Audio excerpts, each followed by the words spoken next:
So a very, very warm welcome everyone.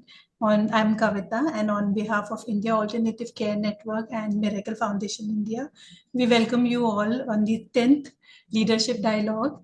I and I'm very, very glad to see such a huge and overwhelming registrations that we have got in this series. And right now, like till now, what we have seen is there are 170 participants who have registered for this dialogue. So we are expecting more people to join, but they will keep joining till then. We thought it's better to start. So this is our 10th leadership dialogue and the series that we started in 2025 last year. And this is the last dialogue of the series. Today is the 10th leadership dialogue of the series, and this will be focusing on family strengthening, measuring what matters. And as already said, we're very glad to see such a huge number of people who are interested to understand what family strengthening is and how we can actually measure it. So we'll have a very, very interesting panel and very interesting conversations today. But before we begin, we would like to make few important announcement and housekeeping.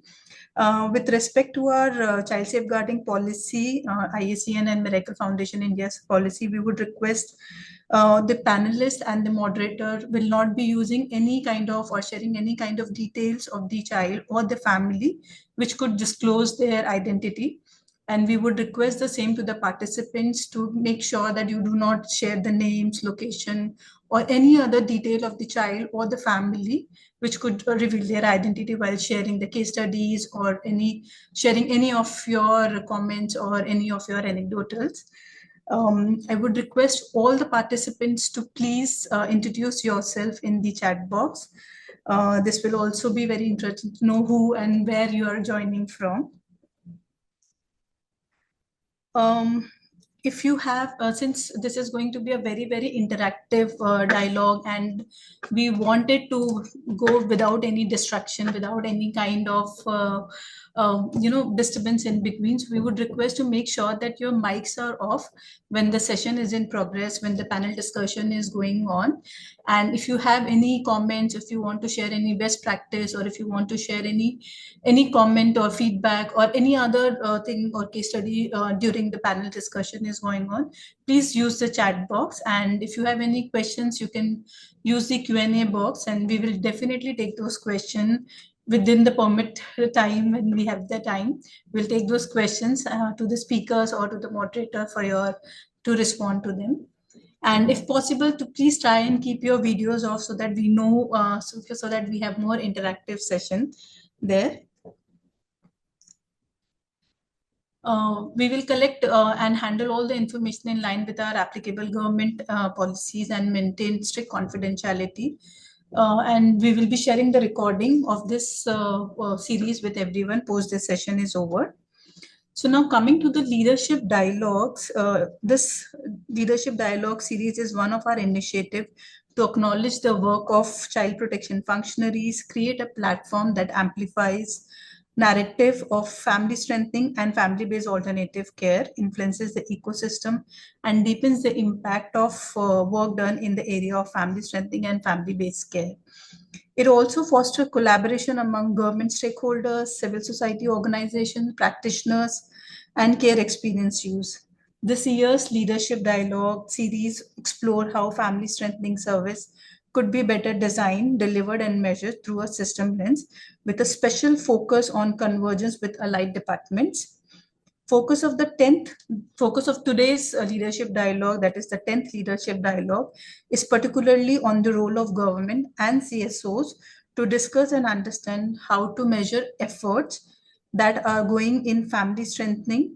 Also, it is important to understand why measuring impact is important to make a succession plan, and which is sustainable and effective for children and families we work with. How and why to develop tools which are easy to administer and cover qualitatives as well as quantitative evidence-based intervention leading to lasting impact. So this is why we thought when during the last series you have seen, we have tried to converge and bring different departments like mental health, livelihood department, panchayati raj institutions in our dialogue. So this is the final dialogue, and we thought it is important. Unless you measure our outcomes, it is difficult to make effective interventions. So this will be focusing. So today's discussion will be focusing more on the measurement. Now, without further delay, I would like to introduce our moderator of the this panel discussion today, Mr. Prabhat Kumar. Mr. Prabhat is an independent child protection specialist. He's a child protection specialist and brings over 20 years of experience advancing child rights and protection in India across Asia.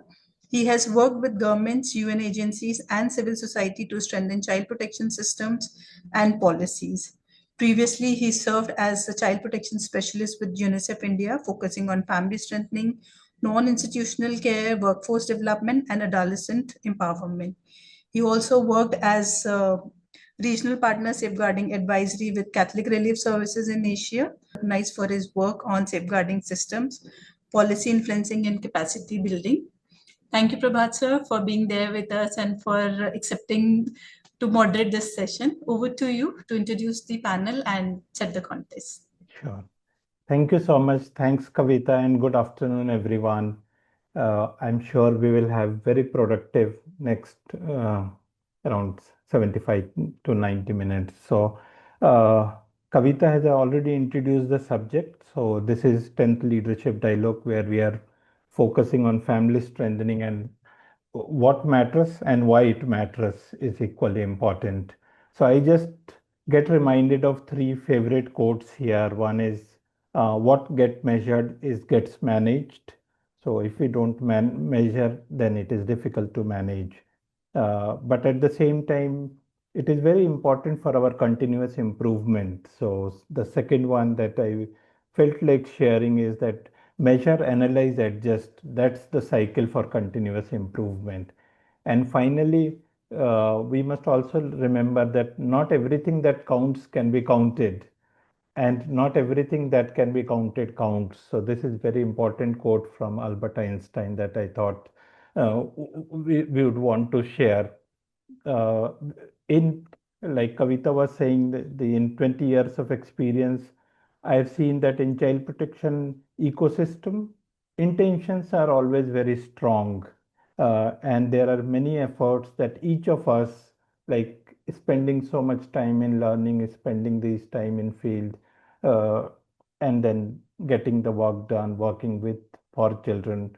But uh, some of the real lasting changes also depend upon how we are measuring. And what truly matters is not just the activities that we complete, or sometimes we say ticking the box, but real change for children's life.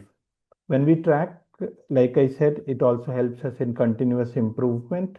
But when we track the right indicators, we know that we are in right path, and it helps us to ensure uh, families stay safe, children do well, and systems respond actively.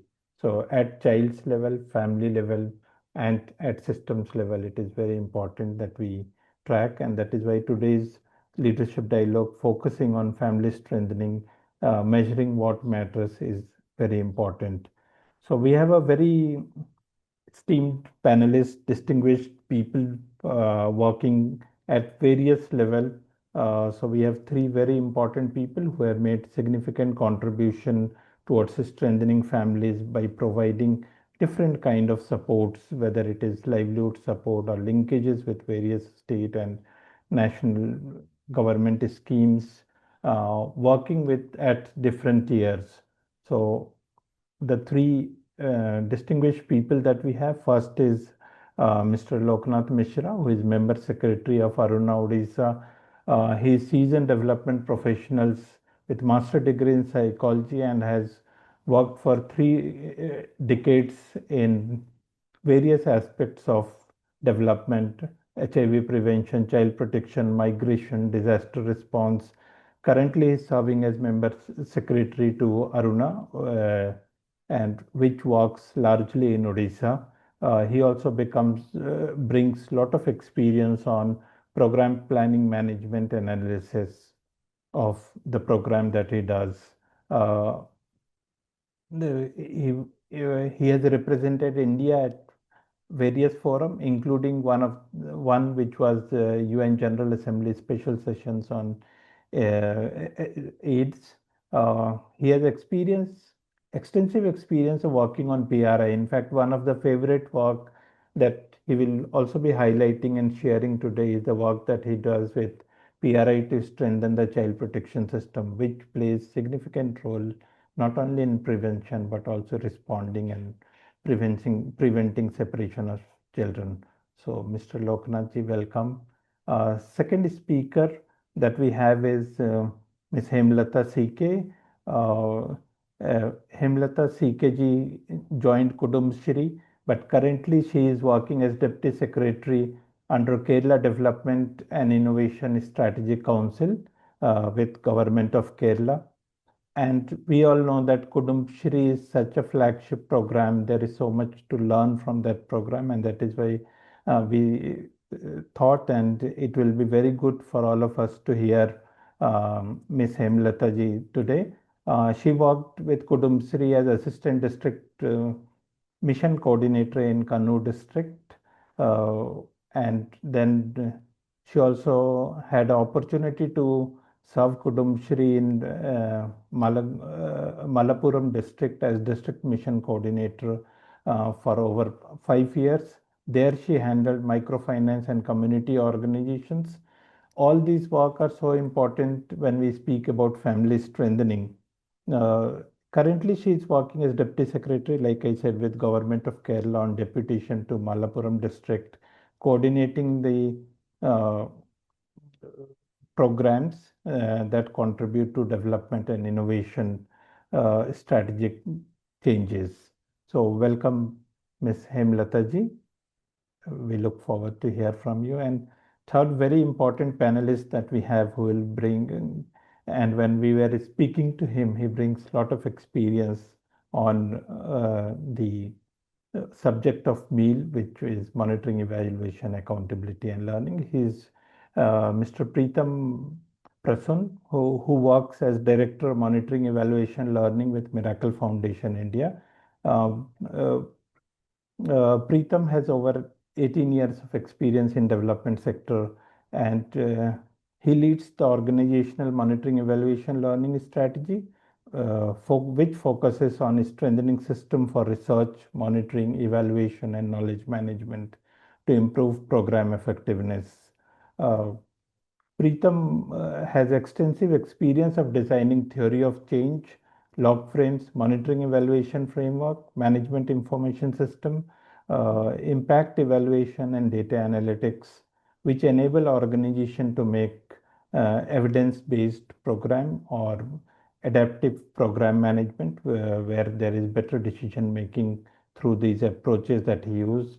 He is uh, pass out from Institute of Health Management and Research, University Jaipur, and worked in various sectors, and which is why understanding family strengthening will not be important only from the MEL lens, but also how he has worked with education, livelihood, health, nutrition, gender, life skills, and child protection, helping them to incorporate MEL. Before we move ahead, listening to all three of them, I'll just request Pem if we can have a very brief two pre-poll question. Over to you. In in your view, what best defines successful family strengthening? You can all pick one of these options. आपके विचार में सफल पारिवारिक सुदृढ़ीकरण को सबसे अच्छी तरह से क्या परिभाषित करता है? Families that do not separate after intervention, children continue education consistently, families linked to social protection schemes, or livelihoods are stable or improving, or all of the above. So let us all answer the first question for the poll. Measuring the outcome of your work, what do you focus on within organization. अपने काम के परिणाम का आकलन करने के लिए आप अपने संगठन के किन बातों पर ध्यान केंद्रित करते हैं? Choose any one of the following: activities or approach or outcome for long-term impact. So thank you. I'm sure most of you have responded to the poll. So like I introduced all the three esteemed speakers, uh, I'll make it, I looked at participants. I know I can only speak Hindi and English. Unfortunately, I don't know other languages. Some of them I can understand, but मैं इसको mix करके कहीं कहीं पे कम से कम बात करने का कोशिश भी करूँगा. So first question, लोकनाथ जी, आपसे है. You have so much experience, like I mentioned, on working with especially the Panchayati Raj institutions and also on different aspects of child protection. From your experience, how uh, you have seen the prevention can be strengthened in continuation at village, panchayat, block, and district level, particularly with focus on what vulnerability indicators should systems track and what mechanisms are needed to support and follow up with at-risk families, because one is tracking and second is how do we follow up with them so that they do not enter into the juvenile justice system. So that's first question. We will have approximately 6 to 7 minutes में अगर आप उसको बता पाएंगे तो अच्छा रहेगा. Over to you, Loknath ji. Thank you, Prabhat ji. Good afternoon, esteemed panelists.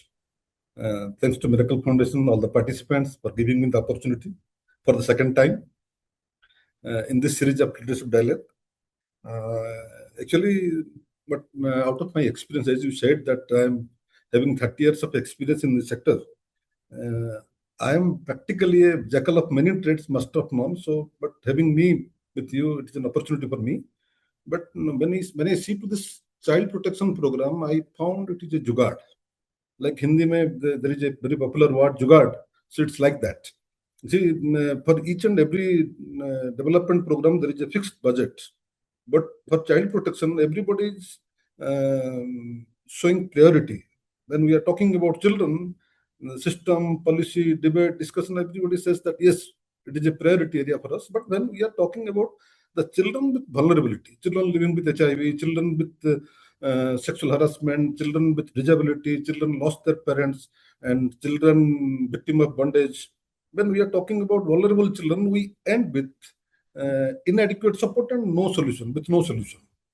So this is what the practical scenario. In general, so many schemes, RT, right from RT to immunization, nutrition, so many other schemes for the children. But when we are talking about vulnerable children, we have very little solutions and very little support for them. So this is what the system and the society is having. When we are talking about the other part of this child protection, that is the family. We are always talking about the family strengthening. Today also we are talking about family strengthening, where we are right now. I can say the core of family strengthening is the parental resilience. Parental resilience. But again, the parental resilience is completely dependent upon two factors. One is the financial stability, and the second is the strong social connection or social network of the family. These two are very important for family strengthening. System, society, and the family. These three, if come together, then we can respond to the vulnerability of the children. Eventually, when I said that we don't have enough budget, we don't have enough scheme. Actually, whatever we are talking about, maybe foster care, maybe sponsorship, maybe some other schemes, but Mission Vachalla indicates us, says us that you have to make some jugaad. So you have to arrange, you have to leverage the resources, particularly from the community level institutions or local level governance system, so that we can reach out to large number of children with vulnerability. At that particular point of time, Gram Panchayats comes into Gram Panchayat. We are talking about Gram Panchayat. Since last few years, more than 2 years, we are talking about the involvement of Gram Panchayats for providing support to the vulnerable children. Why we are talking about this thing? Actually, Gram Panchayat is the local level body is having the capacity to understand the real situation of the family and real situation of the children. That is first thing. Second thing, whatever schemes, supports, whatever the provisions we do have, those are insufficient. As I said, inadequate, insufficient, and not in a position to immediately respond the vulnerability of the children. We may have a number 1098. We may have a number 1098. But when we call to 1098, it takes time to respond. It is situated in somewhere place. We have a child welfare committee. That is also somewhere else, not accessible. So resources, manpower, schemes, trained personnel, the legal mechanism, enforcement mechanism, budget, everything, though there are everything, but they are not either accessible, not practically usable when there is an emergency. But Panchayat is the institution that can respond to the vulnerability of the children with zero time, without any further delay, any zero time. So that is why we have explored the possibilities of bringing panchayats to child protection, because you know that panchayat is not a child protection is not a priority for panchayat. Panchayat always thinks that they are for development, they are for other development, but they are not for child protection. So realizing panchayat that yes, this is the place where a child with vulnerability can be addressed. That takes time because the involvement of the stakeholders. Mission Bachela came in 2022. Now we are in 26. Already 4 years passed. So we have to see the barriers. Talking about family strengthening, good parenting skill, these are very big things and requires a lot of resources. Manpower resources are required. We, very little number of people sitting over here, we cannot address all these things unless until there is a system response. So bringing Panchayat Raj to respond the child protection system, we have explored. I'm just sharing my experience. We can see the slide. We have after 2 years of working with the Panchayat Raj system, we have identified these are the stakeholders. Particularly, we never went to state. We always we thought that district and block, two are the appropriate place when we can respond. District, the stakeholders are mainly the district administration, particularly the district magistrate. District magistrate is the person who is the administrative head of the district and the person who can take a decision for the welfare of the children. So that is one place. And second is the district chief executive officer of the Jilla Parishad, the DRDA. Jilla Parishad chief executive is having a lot of program plans for the economic livelihood development of the people living in the villages. So this body can support to addressing the family needs, strengthening the families, strengthening the economic resilience of the families. Third is the district panchayat officer. District panchayat officer is having a different role. This person, the panchayat officer, more or less equal in all the states of our country. This panchayat, the district panchayat officer, is particularly looking after the functioning of PRI system, the three-tier PRI system, functioning of the sarpanch and the ward members, functioning of the block level panchayat samiti, and functioning of the district panchayat. So when we are talking about functioning of the district panchayat, we are also talking about functioning of the village level child welfare and protection committee. So magistrate is having the overall administrative power. Then the Jilla Parishad, the chief executive of Jilla Parishad is having the capacity to enhance the livelihood, to enhance the economic resilience, economic capacity of the families. And the panchayat officer is having the responsibility and functioning capacity to strengthen the panchayat level child protection committees. And district child protection officer is the key coordinator. So if the district child protection officer can coordinate with all these three stakeholders at district level, then it is very easy to leverage easy to leverage the support to the children at risk and the children in need. This is the tier district level. Then the block level. Block level again, at the administrative head is the BDO, block development officer, and functioning of the panchayat and implementation of most of the schemes is the Gram Panchayat development officer. So these two are the real executor, because see, state district level they may take a decision, but to execute and to regular monitor the development activities and the child different schemes related to children and implementation of the GPDP, these all rest with the BDO. And BDO is the very important officer with the support of Gram Panchayat development officer. Then third, at Panchayat level, we know the Sarpanch is the head of the Panchayat, and each and every Panchayat, there is a standing committee, standing subcommittee, whatever you say, for welfare of women and children. But practically, this committee's responsibility is to identify the vulnerability of children and intimate the same to when we are preparing the GPDP, so that adequate resource can be provisioned for the welfare of the children. So this is the Panchayat level standing committee, and for the execution of the Panchayat level decisions, the Panchayat executive officers. These are the stakeholders for leveraging supports from district to Panchayat level that we have experienced in our last 2 years intervention. Then the next slide. So if it happens, if Mission Vachalya is executed and decisions are taken at different level, then there are two indicators we have identified, what we have experienced also, that process level, Panchayat level, there should be a child protection plan. As I said, the Panchayat level Child Welfare and Protection Committee has to conduct a mapping of children with vulnerable situations, that we call the vulnerability mapping, and intimating the same to the GPDP, so that at least 5% of the entire grant or a fixed amount of money, a certain amount of money can be fixed for their support.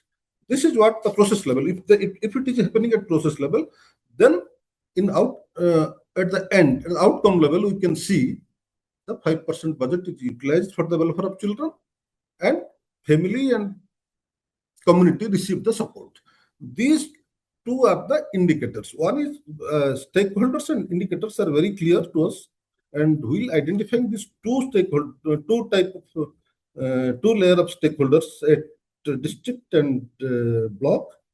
We found if these block and district level stakeholders are empowered and they are oriented and they started functioning, then Panchayat will execute. But what we see that in many places we found that the process level indicators are okay. But when it comes to execution, the outcome level of the indicators, we are not getting that, because if they identify they done the mapping, identify the vulnerability, provision the amount, but when it is come to the question of spending, then there is Mission Vachalya, there are communication from states, there are communication from the district, but it again rests with the Panchayat Sarpanch and the Panchayat Executive Officer that whether we will get any audit objection, we will get any problem with the finance. So these are the constraints. That is why in reverse, we have to strengthen the block level system, we have to strengthen the district level system. So if these two things are true, then definitely a lot of work, not only on child protection, but also in family strengthening can be done, and particularly it will enhance the parental resilience, the capacity of the family, so that the child will not be separated from family and be institutionalized. So this is all about.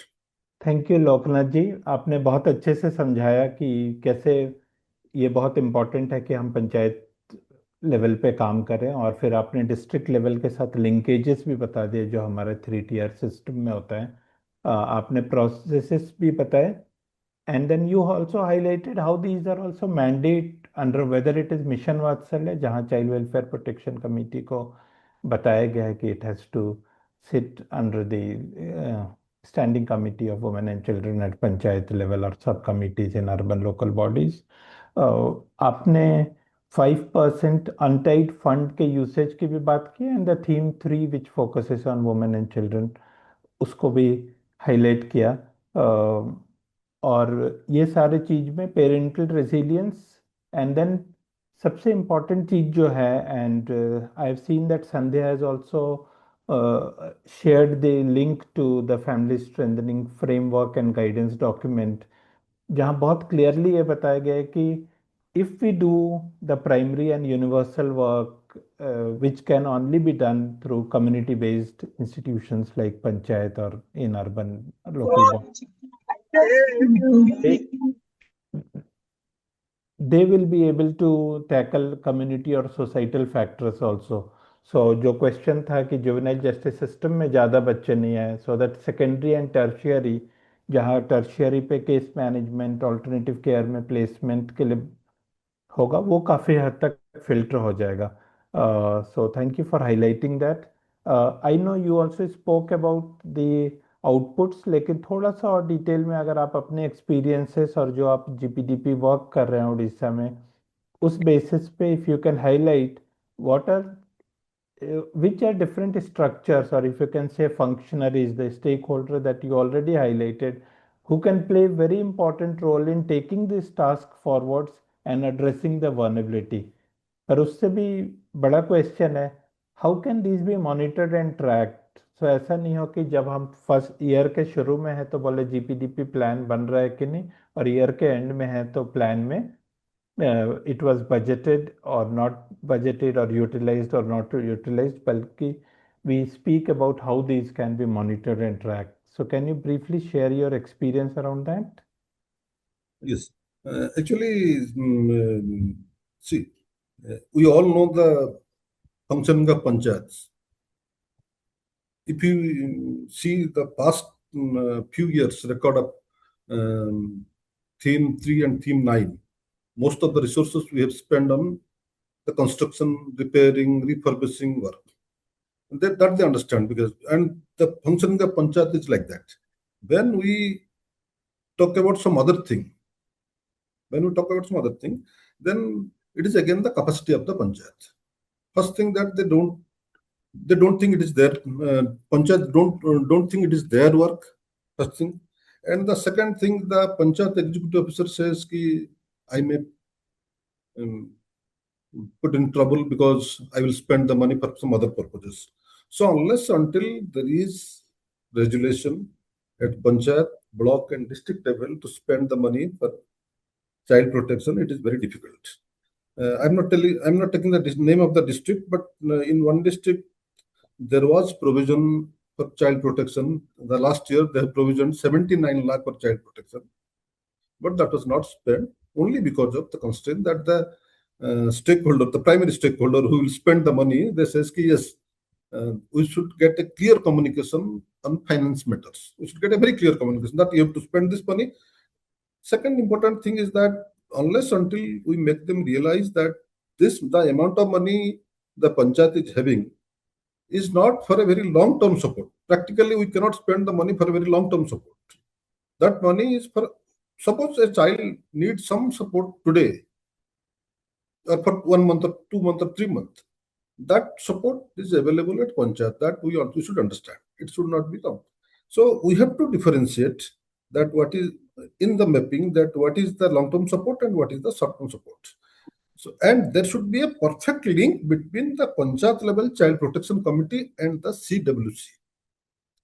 This link is very important. Unless until somebody, a committee like CWC, a quasi-judicial body like CWC, own the responsibility and have a communication to panchayat that you spend the money and we are approving that, then it is very difficult for the panchayat to utilize the money. So what we have experienced in last 2 years, that panchayat, they started provisioning some budget for the children. Even at block level, they have committed this year that we will keep some budget for the children, because some children are coming to block level, so we will address that need. But to the commitment of the block and panchayat, there should be support from the juvenile justice system, particularly the district collector, and the child welfare committee. That I think there is some problem at the internet. Yeah. I'll just, in interest of time, I'll continue and we'll come back to that also during question hour. But largely, Loknath ji ने जो बताया कि how do we use all the stakeholder, and it is always good to have resolutions at different level, and particularly with panchayat, because a lot of things work on resolution. And then the interaction between child protection statutory bodies or the district child protection units and the gram panchayat in one or the other form is very important, so that those linkages are there. उसके बाद now I will come to Hemlata ji. Hemlata ji, I know we have all heard about the Kudumshri program, and this is widely recognized for its strong. Loknath ji, yeah, sorry, आप disconnect हो गए थे, so probably some problem. Can you just wind up, and Hemlata ji, I'll just yes. come Actually, back to you in I have done. Actually, it is about the coordination between the district child protection and the panchayat. Thank you. And just for interest of everyone, Aruna is also documenting this entire process.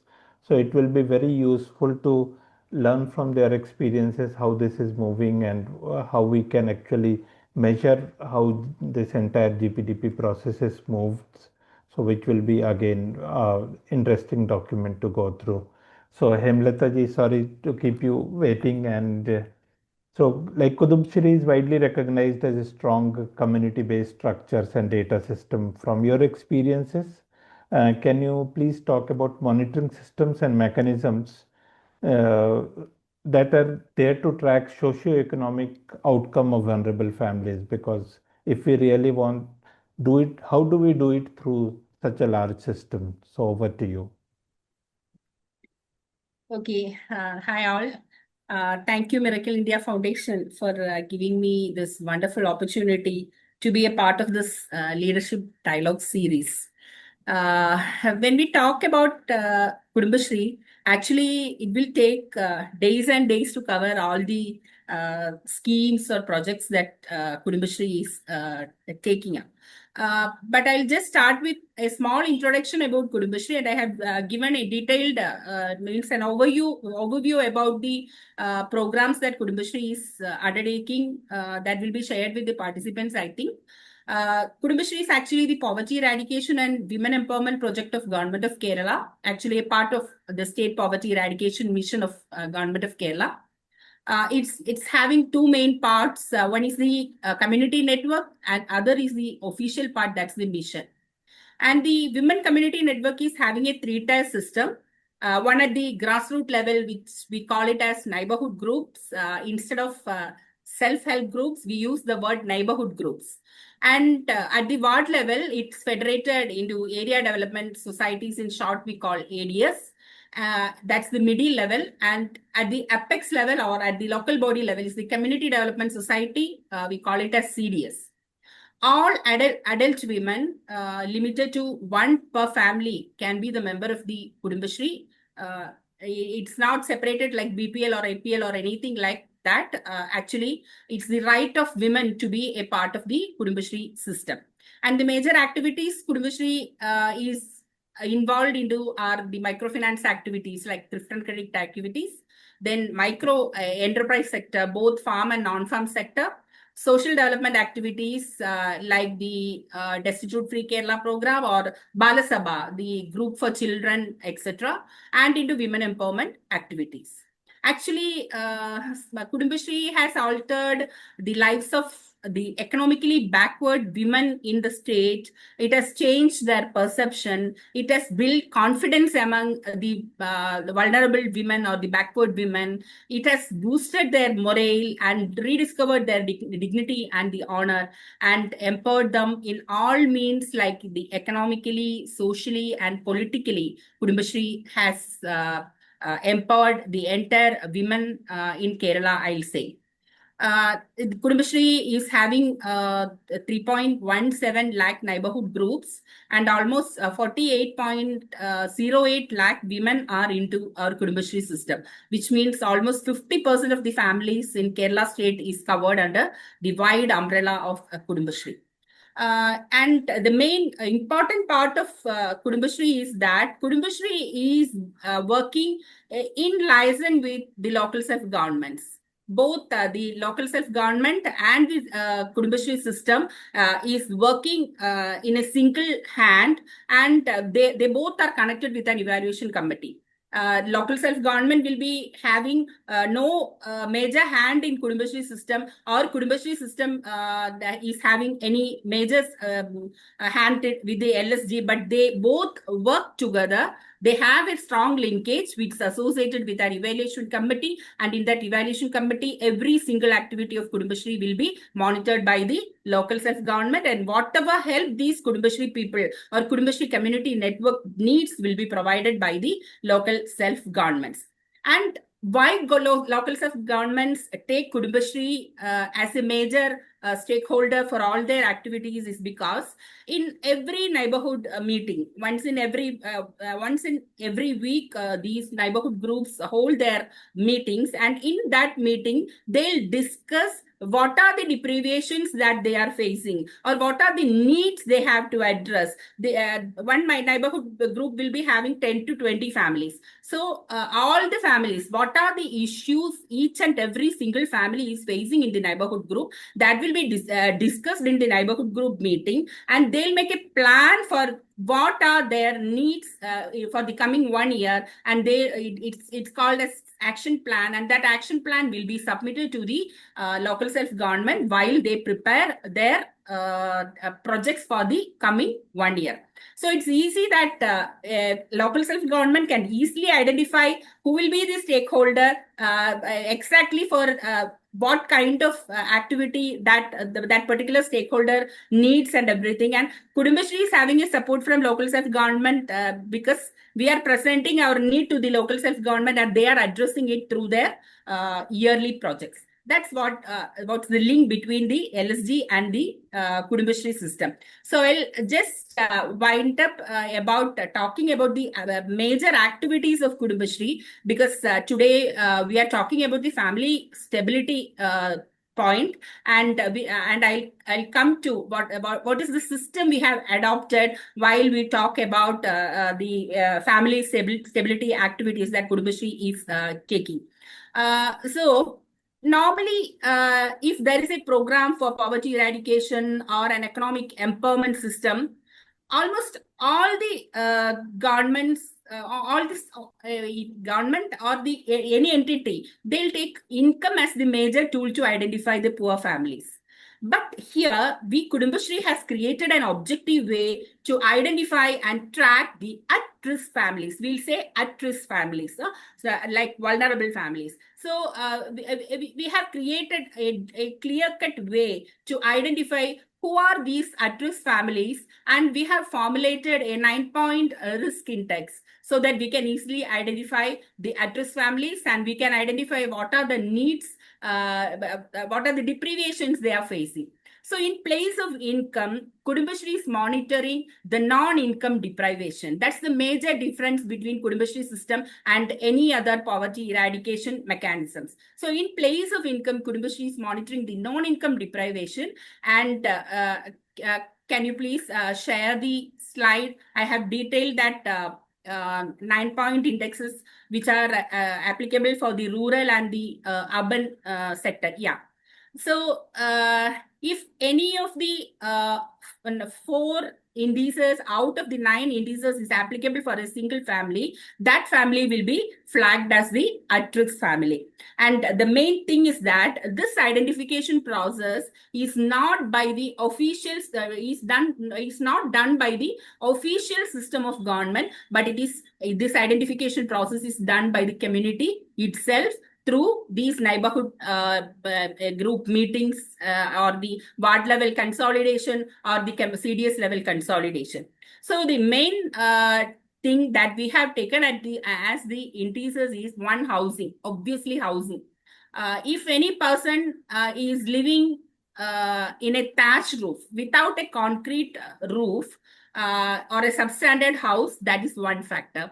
And second thing is those who are having no land. And third factor is sanitation facilities, because if there is no sanitary latrine or any access to the sanitary latrine, that's one point. And if no safe drinking water is available within 150 meters of their house or where they stay, that will be one factor. If they are taking only 2 meals or less than 2 meals a day, that's an indicator for the nutrition deficiency. That will be taken as one point. And if there is that family is women headed, or if there is a widow or divorcee or any abandoned lady or unwed mother in the family, and that will also come as one index. And if there is no or single earning member in the family, that's also one index. And if that family is belonging to any of the socially disadvantaged group, that is also an index. If there is any illiterate adult member in that family, that's the 9th index. And it varies from rural and urban. As you can see in this presentation, certain factors will change in rural and urban sector. If all the 9 indices are applicable for a single family, and that family will be marked as the most vulnerable family. So this 9-point index helps the 10 to 20 membered neighborhood groups to identify the rate of poverty in almost each and every family that these neighborhood groups are holding. The main motto of Kudumbashree, or logo of Kudumbashree, is like this: through women to the family, and through family to the society. That is clearly kept by the neighborhood group meetings. And actually, these 9-point indices are very simple. It's transparent, and it's very easy for the community to understand these 9-point indices. So unlike any other poverty eradication program, these community members identify the poor families in the society by themselves, without interference of any official or any political or any such thing. They'll identify whichever family will be taken as the risk families. The interesting thing is that in the next slide, you can see these indices provide almost 382 different possible combinations, because at least 4 indices have to be applicable. Out of the 9 has to be applicable for marking one family as a risk family. So we can take different combinations. Almost 382 different possible combinations are there to identify the poverty, and it also helps to find out the corrective steps, because you can see the clear-cut indices. With no land, we have to provide them land. If there is no house, we have to provide them house. If there is any illiterate person or any children is not going to school, we have to take them to the school. So it's clear that what are the actions that have to be taken after identifying the criteria or the indices applicable for these families. One more slide is there. It talks about the Destitute Free Kerala project we take under our social development program. In that project, we identify the destitutes, like all the 9-point indices are applicable to, if applicable to any of the family, and if any one additional criteria that is listed in that slide, if any one of that criteria is applicable to a family, that family will be taken as the destitute family, and a holistic project will be prepared in support with the 3-tier like Gram Panchayat, Block Panchayat, and District Panchayat, or even sponsorship or any other department support. They'll prepare a clear-cut package for these destitute families. That special indices are like family living on forest land or wastelands or near side of the canals, family sleeping on streets at night, family with unwed mother or a mother and children only, or deserted women, Fourth one, financially unserved widows or unmarried old women, family with members having chronic illness or with physical or mental disability, family with no members below 60 years of age who are capable of providing food for the family. Seventh one, family engaged in begging, or eighth, family with women who had suffered begging. So a holistic project will be prepared by the three-tier local governments for these families who are identified as the destitute families. They'll provide land, house, food, drinking water, medicine, sanitary latrines. If continuous treatment is needed for any of the family member, they'll keep the project for the continuous treatment, then education to the children. And if any member is in need of an income generation activity, they'll enable that member for grabbing any of the income generation activity, either through Kudumbashree projects or through the projects that are undertaken by the local self-government or any other department like animal husbandry department or agriculture department or industrial department or anything like that. So we are doing periodical revisits, and if all the risk factors or all the indices that are applicable to a particular family is cleared, if they have received whatever thing they were in need of, they'll be removed from the project. So that measurement is happening at that level. So we are not simply identifying the risk families or preparing project for them and keeping it as such. We implement those schemes for that family, and when they are taken out of that list of risk families, they are removed from that project, and they'll be clearly monitored by the neighborhood groups, because each and every family will be belonging to the neighborhood groups, and the rest of the members in the neighborhood groups will be closely watching these families. So when if we are ensuring the stability of the family by clearly identifying what are their objects, we are providing access to whatever thing was deprived to them, and after getting access into that system, they'll be shifted into the next stage. That will be the family where children will be safer to live, I think. Thank you so much. Thank you, Hemlata ji. And I'll come back to with one more small question. पर आपने बहुत अच्छा example दिया कि it identify the risk factor. आपने बोला कि house hold economic structure देखते हैं, लेकिन that's not the sole factor जिस पे हम लोग ध्यान देते हैं. लोकल प्लान वनएबिलिटी मैपिंग की बात भी आपने की. लोकल कम्युनिटी इन्वॉल्वमेंट प्रोसेस ही है. और जो मेरे को 9 पॉइंट रिस्क मैट्रिक्स में जो फेवरेट चीज़ लगा वो ये भी लगता है कि it very clearly is very objective. इसमें सब्जेक्टिविटी नहीं है बहुत, क्योंकि the questions are so simple. And I think measurement करना बोथ इन टर्म्स ऑफ जब आइडेंटिफाई करते हैं तब और जब मॉनिटर करते हैं बिकम्स बहुत इजी जब हम लोग इसको इतना सिंपल रखते हैं. क्योंकि क्राइटेरिया जो अब आप मेंशन कर रहे थे तो मेरे को लगा कि ये क्राइटेरिया काफ़ी हद तक जो वेलबींग डोमेन में होते हैं उनको हम लोग कैसे मेजरमेंट करते हैं.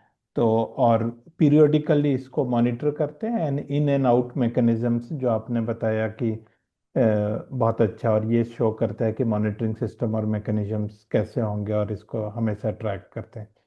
Thank you so much. Just briefly, I have another small question for you. In your view, why it is important for government to move beyond just measuring the outputs? कई बार हम लोग number of plannings and number of meetings conducted, budgeting processes उसमें रहते हैं. But why it is important to measure outcomes such as improved livelihood, improved economic continuity, or improvement in the family stability? Based on your experience, if you can briefly throw some light on that.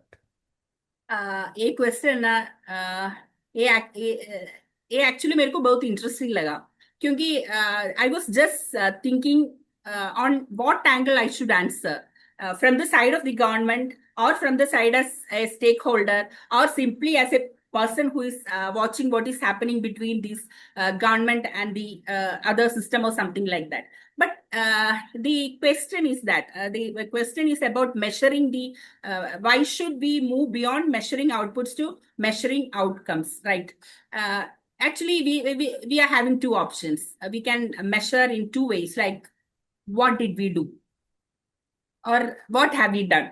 That's one thing. That's the output, I think. And did it actually matter? ये उन पे असर किया है क्या नहीं, वो दूसरा क्वेश्चन है ना. That's the outcome. I think that's the thing which is meant by this word outcome. Normally a system or government, when it measures its success, it will measure in volume only, how much money has been given, or how much people this money has been given. So what happens is that this will never solve what the actual problem is. We can give money to anybody. We can take anybody as a stakeholder, but actually that money has worked on that person or not is the question, right? So what this will do is that this will mask the actual failure, right? On the top or the periphery, we'll see everything is a success. But when we go deep into that project, then only we can understand what are the issues, or whether it's a success or a failure. So the real impact will be reflected only if we measure it on outcomes. That's the main thing that I have to say. When we take government departments, this is not, I'm not going against governments, but as I'm working on the government side, and I have seen so many government departments, I have worked with so many departments. So the main thing is that every single department stands isolated, involving in their own work only.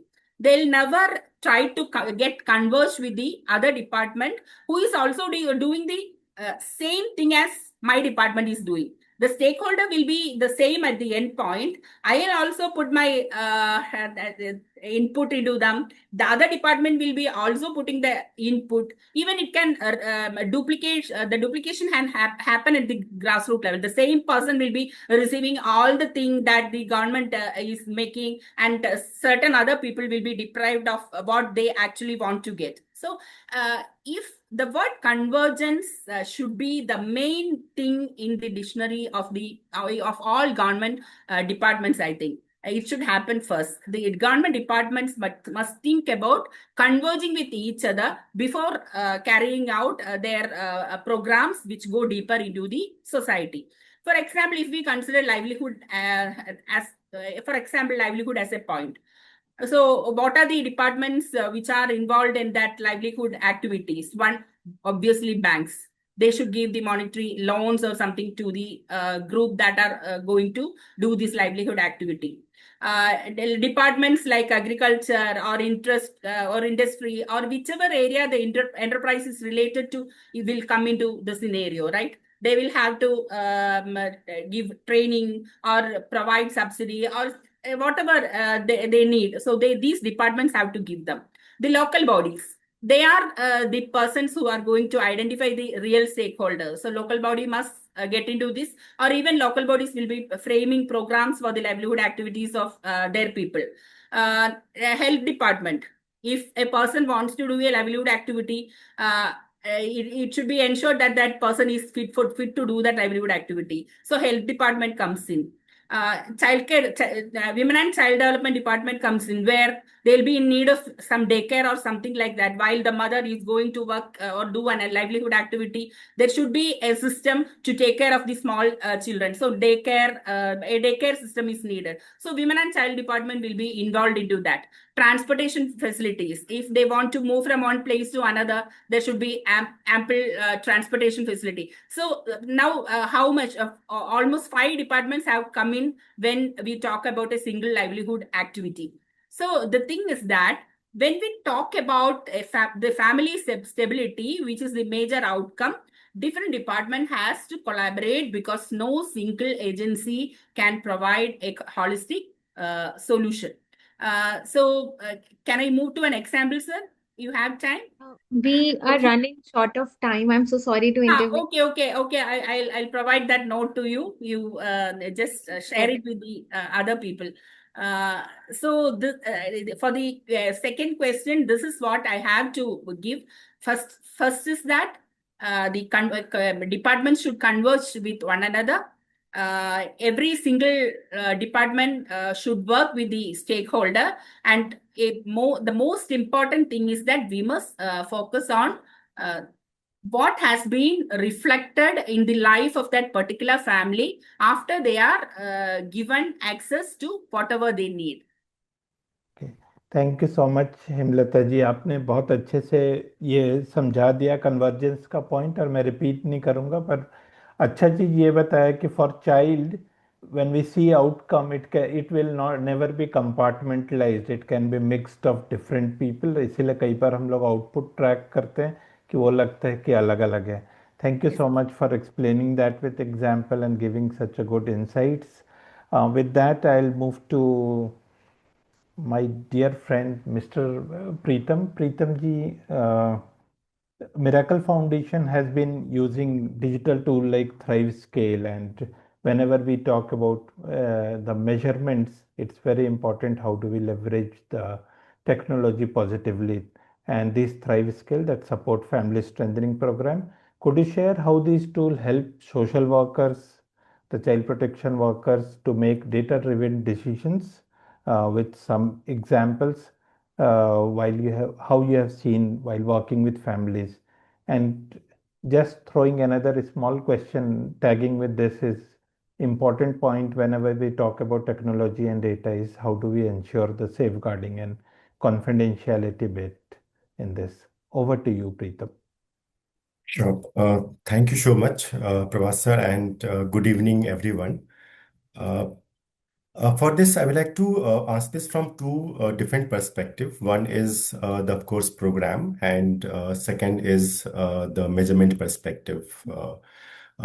Because at Miracle Foundation, we see this Thrival too, not a replacement for the social worker, and social worker is one of the core team members in order to improve the situation of the families in any program.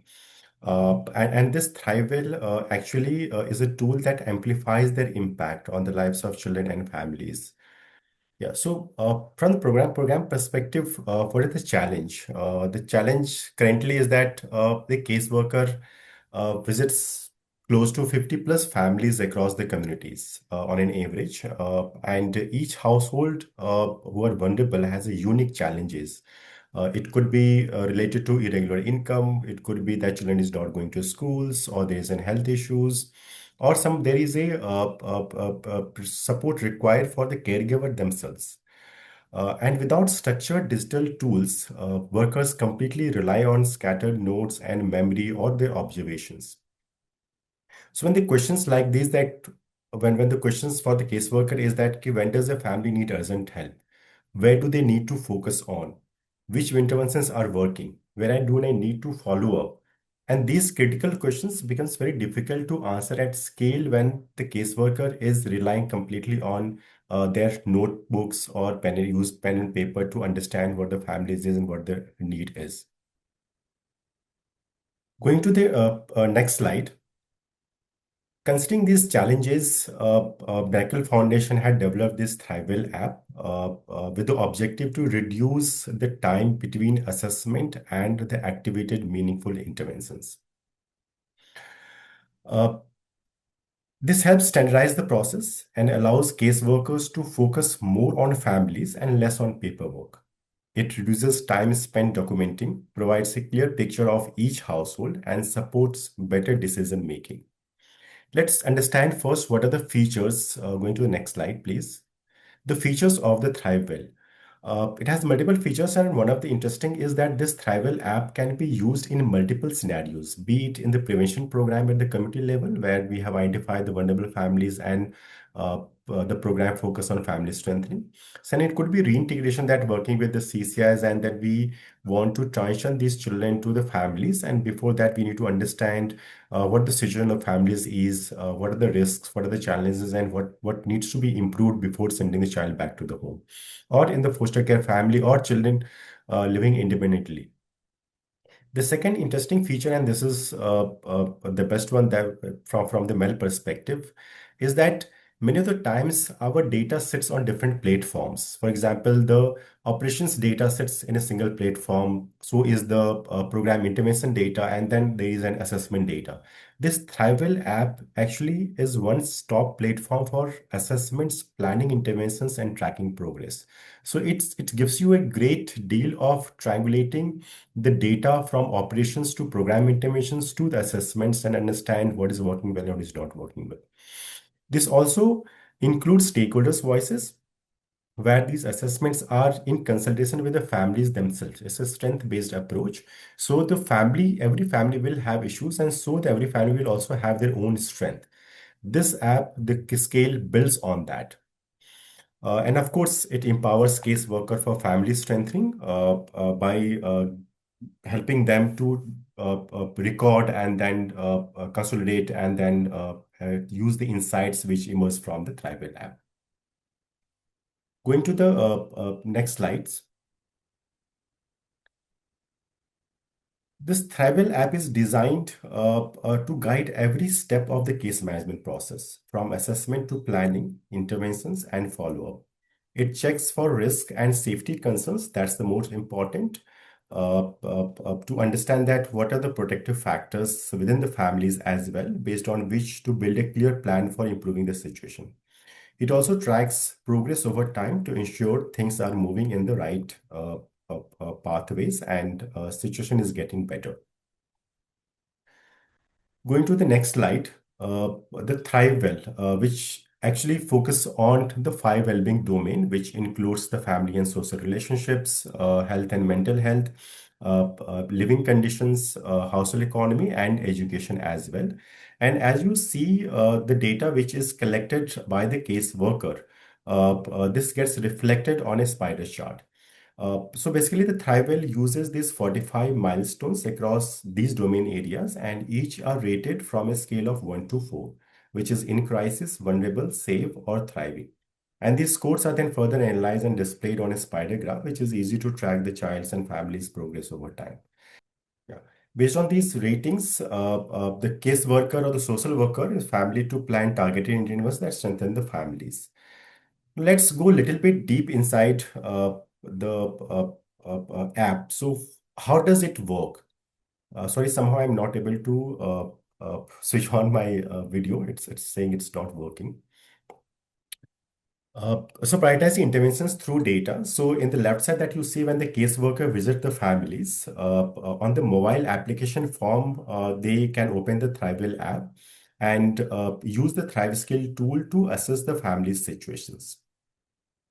That's what is the main work that the social worker will have to do while assessing where the family is, what are the needs, what are the issues, what are the concerns. And the inbuilt feature of the app, it automatically identifies the crisis areas and follow-up plans, and then which is again automatically generated. So you see here, social worker does this assessment, and rest from compilation to analyzing data is done very automatically. And it's ready to use by the social worker to plan the interventions which are available for him or to be used. So, so once this assessment is done, the data is available, and when social worker can, of course, repeatedly do another assessments, plan the interventions, and record it accordingly. And going to the next slide, you see that how these data are used. So the social worker use Thrival data to quickly see which families need urgent support. For example, a child at risk of dropping out of school or a family facing severe financial stress. The insights highlight exactly where the problem is, which also showing strength, like a supporting caregiver, or maybe the family has a stable housing, but the child is not going to school. So the stable housing is a positive element or a strength of the families. And this helps the workers focus on what matters most and plan the right support. As they track progress over time, they can adjust the plan like increasing school follow-ups or linking the family to livelihood support or linking them to the available social protection schemes to keep the things improving. Go to the next slide, but of course, with every digital platforms, it's very important to safeguard and keep the confidentiality of the data. So when we work with vulnerable children, and especially children, the responsibility of protecting the data is extremely important, especially in the digital area. And these digital systems allow us to build safeguards that are very difficult to maintain in paper-based systems. First is that, of course, it's a role-based access. For example, a caseworker can only see the families they are responsible for, or the program manager can see aggregated insights but not necessarily sensitive details. These sensitive data are encrypted and stored securely. Second is the data encryption, that sensitive information is protected through system level controls and secure storage. And third is, of course, in the context of India, the DPDP Act also reinforces the need to collect only the data that is necessary, store it securely, and use it responsibly. So tools like Thrivel allow organizations to follow these principles more systematically. Consent forms are inbuilt, which can be recorded. Sensitive information are protected through system-level controls, and only aggregated data can be visible to only those who have been authorized to see. Going to the next slide, and as you see that, so in the essence, basically the technology like Thrival strengthens our program by giving our social worker the structure, data, and clarity that they need, allowing them to do what they do best, supporting families and transform lives of children. Thank you so much, Preetham. Thank you. And I don't want to take time in summarizing. I want to leave that time for Q&A, पर आपने बहुत अच्छे से explain कर दिया कि data use, data safety and data use for children and social worker both, कैसे ये बहुत अच्छा रहता है। और सबसे अच्छा एस्पेक्ट जो आपने बताया कि it's very visually easy to see and understand through those spider diagrams. So thank you. एक बहुत brief question I have is, and if you can answer very briefly, is based on your experience of working with communities or particularly the digital tool that you mentioned, how can such things be scaled up for work? Because many times the challenge remain in scaling up, and these are working as small pilots or at a smaller level. Over to you. Yeah, that's quite an interesting question, and that's something which is also very important, especially in the context of India, where the countries use there is so many variabilities, there is so many dynamic and different geographies, right? From of course states are different, and within the states the districts are different, and so within these districts even the blocks and geographies are so different and dynamic, and so currently, let me first share with you that where we all are using the Thrival. We are right now using it across 12 to 15 partners in India, USA, Uganda, Kenya, and Tanzania as well. And as I said, this can be used with both prevention and reintegration work, where the focus remains the same: family strengthening. From our experience, digital tools like Thrival can significantly support scale work, especially on three levels. One is that first, it saves times. Like I said earlier, that by recording information systematically and then keeping that in a systematic way and automatically getting analyzed and sharing it, that saves a lot of time at the level of social workers and also at different administrative levels. So that's the first important aspect of its scalability point of view. Second is the data visibility. And that's very important, is that it helps ensure that decisions are based on real-time data rather than memory. Like I said, the spider graph and trend visuals make it easy to see progress over time. For example, if a family moves from in crisis to safe in the health domain, but remains vulnerable in education, or the interventions can be adjusted immediately. And because all data is captured in one place, even if the social workers moves away or transition out, the next person can step in without losing any data or evidence. And this continuity is a huge part of scalability as well, which we often see missing when it's used in the pen and paper mode.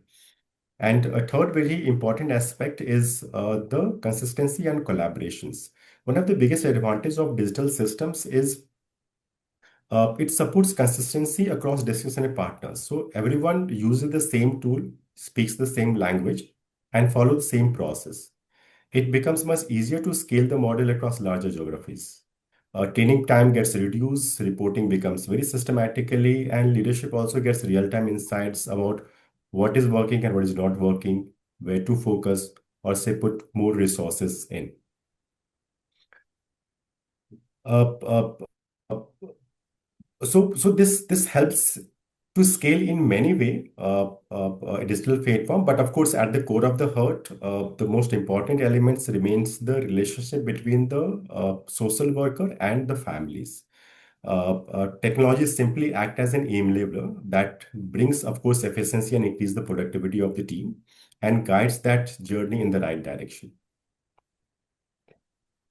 Thank you. Thank you so much, Preetham. And I know, and I have been typically, like I mentioned earlier, when we work as child protection professionals or child protection workers, we normally get so much embedded into what we intend to do that we are not able to measure. So I was not able to measure time very carefully.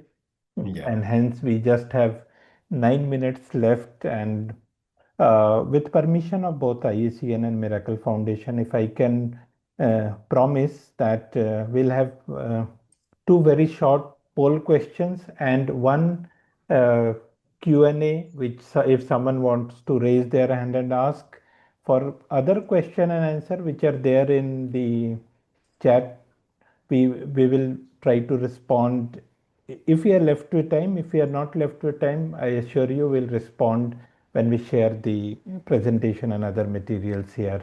So over to you, Sumina, if you can just show two questions, poll questions immediately, and if people can look at it.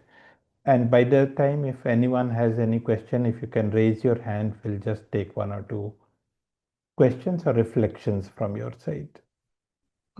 We can quickly answer this question that do we currently use data in decision making for family strengthening? Either yes or no, so that we can move to the next poll question, before we take up a question from the audience. Thank you, Pam. We can move to the next poll for family strengthening. आपके अनुसार परिवार को मजबूत बनाने के परिणामों को मापने में सबसे बड़ी चुनौती क्या है? You have to choose one of the following answers. Lack of clear indicators, limited tools or technology, time and capacity of frontline workers, and difficulty in tracking long-term outcomes. I think after hearing all the speakers, we must have had built some understanding also of the indicators and how do we map these things. So maybe we can all answer this quickly. Over to you, Prabhat. Thank you. Thank you. Anyone who'd want to give some reflections or Q&A, you can just raise your hand. Okay. And I think we have one hand raised. Sanjana, can you unmute and speak? Yeah, can you hear me? Yes. Sorry, I just wanted to add a little bit about what kind of challenge we faced in. To introduce myself to everyone, I'm Sanjana. I work with Catholic Relief Services. We are currently piloting like a gatekeeping and transition project in Tamil Nadu, in southern Tamil Nadu. So in our project, we have tried and reintegrated a lot of children back home. And this has been one of the critical factors for us to measure whether the child will be safe and stable once they are reunited back with their family. And one major concern that we had is reunification is not the end of the process, it's just the beginning of reintegration. So how are we tracking these family strengthening outcomes? Of course, when we talk about preparing the child for reintegration and preparing the family for reintegration, there's a lot of family strengthening efforts that we were putting before the child goes back to the family. We wanted to make sure the family is prepared to receive the child. But then once the child comes back, we also want to measure whether this reintegration is consistent. So we are now trying to pilot and contextualize a tool where we are trying to create a framework where what are the important aspects that we need to be measuring when it comes to reintegration of the child. And also we were facing this difficulty of how do we measure it qualitatively and not quantitatively, and also how do we measure that progress over time so we can keep track of the child's and the family's well-being, and we can keep addressing the original concerns that were arising during the time of reintegration, but also any emerging concerns that might come later down the line. So right now we're trying to across we have like 6 well-being domains, which look at like healthcare, we look at education, we look at their protection and safety, we also look at their psychosocial well-being, whether they have the community network and the safety net to support them and their families. We also look at like relationships with their family, like whether the family is able to spend quality time with the child, what is the quality of care that the child is receiving from the family members, and also how do we track this progress over time, at least quarterly, so that we can keep track of the child's well-being. And of course we are trying to, this is adapted from a global tool, we are trying to kind of contextualize to suit our project, but then this has kind of been working for us and it is giving a lot of valuable insights, and it is kind of fragmented. It gives us like specifically even within education, we are not just looking at education as a whole, we look at whether they're able to, whether it is inclusive, whether they're able to consistently attend school, whether they're able to access the school, whether it is like at a close distance or whatnot. So we have like 12 benchmarks and like 100 verification methods to kind of strengthen system, and then we also get to see exactly even within the domain of education, for example, where is the point which needs improvement, which will in turn improve the education of the child as a whole. So we are hoping to kind of systematically like contextualize this tool and also integrate it into our project so that in the longer term we can ensure that this reintegration is sustainable.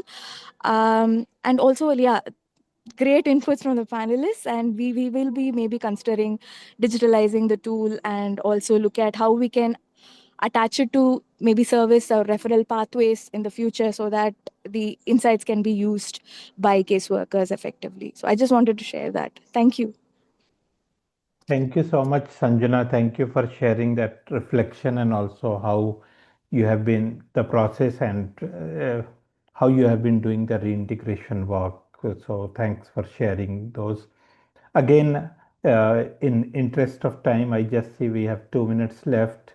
I assure you when we share the PPTs and other materials used with that mail, we will ensure that we share all the question and answers or questions that were asked and probably response that we can give.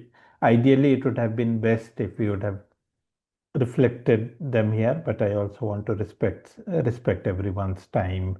Uh, with that, I'll just hand over to Sumina for the last poll on feedback. Remember that meal has an important accountability component and learning component. Don't forget to attempt those 2 questions. Over to you, Sumina. Thank you so much, sir, and thank you, everyone. I'll just quickly share a few closing points and then we'll take you to the last two poll questions. Thank you so much for staying with us. So, since this is the last of the series, last edition of the series, we genuinely and sincerely invite you to create a platform with us. And you can all share your suggestions, topics, and formats so that we can take on this series in the upcoming year also, how we can design it through the feedback form that will be shared with the email that we'll send right after this dialogue ends. Or else you can write to us at contact@miraclefoundationindia.org. Also, the feedback form, session recordings, and your certificates for participation will be shared with you. And you can also access all the recordings of the leadership dialogues, all that have been happened so far on Miracle Foundation India's website. The link for the website is shared in the chat of the Zoom meeting. So thank you so much. And I'll just request Pam to run the last two poll questions so we can quickly share the feedback and then we can all take a leave. So, Pam, thank you, Pam. So on a scale of 1 to 5, how would you like to rate the session during this edition? 1 being the lowest and 5 being the highest. So this is very important going forward for designing the upcoming leadership dialogue series, wherein we'll seek more suggestions from you in the feedback form. But maybe your scoring here will help us. And the last question, we request you to kindly answer the same as well. How useful was this session for you or your organization? So all of us are working around child protection primarily. So where in the development sector, how do we see that this session contributed? So you can very well choose the option that best suits your answer. Please do share your feedback through the feedback form as well. It will really help us in designing the upcoming series. And thank you so much for staying back. We'll uh, share your certificates as well for participating in the 10th edition right after this dialogue. Thank you so much, everyone. Looking forward to the upcoming series and more such conversations. Thank you, Prabhaji, and all the panelists. And thank you, Sanjana ji, for bringing up your reflection. And everyone who stayed till end, thank you so much. Thank you, everyone. Thank